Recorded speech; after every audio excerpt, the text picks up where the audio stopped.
Scary Stories to Tell in the Dark is an upcoming horror film produced by none other than the legendary Guillermo del Toro.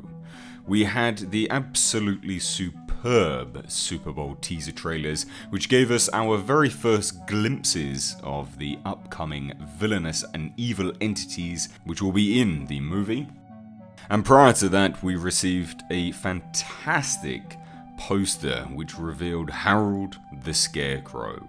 So today I'm going to be taking a look at Harold the Scarecrow in his 1981 short story form.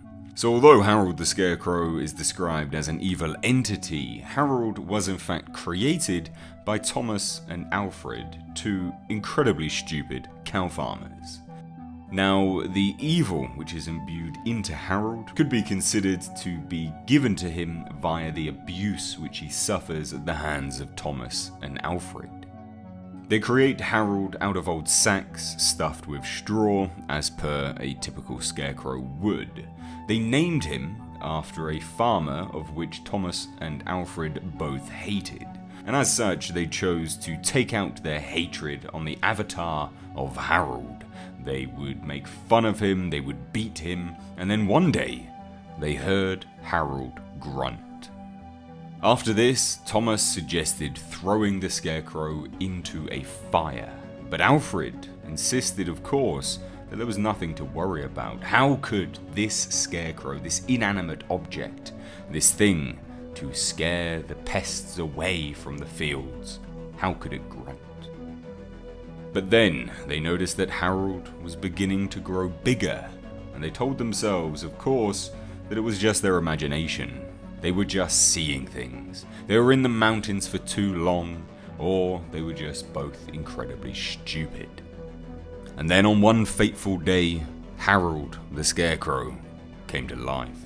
He would walk in front of Thomas and Alfred, and then proceed to climb on the roof of a hut and start stomping around on it, scaring Thomas and Alfred. Thomas and Alfred naturally would leave, terrified. They took their cows that very same day to get away from this terrifying evil entity, Harold the Scarecrow. But then they realized that they forgot their milking stools, and as such they would have to go back to their farm. The farmers, in their stupidity, despite what they had seen, convinced each other. There was nothing there. They just made it up. A figment of their imagination. And so they both draw straws to see who will have to go back to get the milking stools. It is unfortunately Thomas who has to go back. And as such, he tells Alfred that it will catch him later, and from there, he does not return.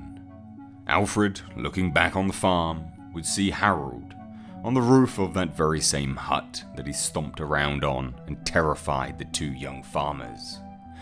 And there, in Harold's outstretched arm, was Thomas's skinned corpse. And there is the rough outline of the 1980s short story, Scary Stories to Tell in the Dark, Harold the Scarecrow. It'll be interesting to see how they depict Harold in the upcoming film, or whether they put him on the poster merely as a bit of an iconic imagery, as it is definitely one which stands out in a lot more people's minds. But that being said, I am eagerly anticipating this film. It is one of those ones which just dropped, and I didn't even realize it was in production. This is going to be one of those ones where I think it'll either make or break, and I'll be intrigued to see whether it is in fact R-rated or not. Although of course the short stories were made for children, they kind of border on that pseudo scariness that children seem to exhibit when they read stories such as this. Almost like Goosebumps, I guess, the R.L. Stine books. But that being said, that wraps it up here for me. If you enjoyed this video, then please do hit subscribe for more videos just like this in the future. If you liked this video, please do give it a like and a share. And as always, I've been Mr. H. Take care.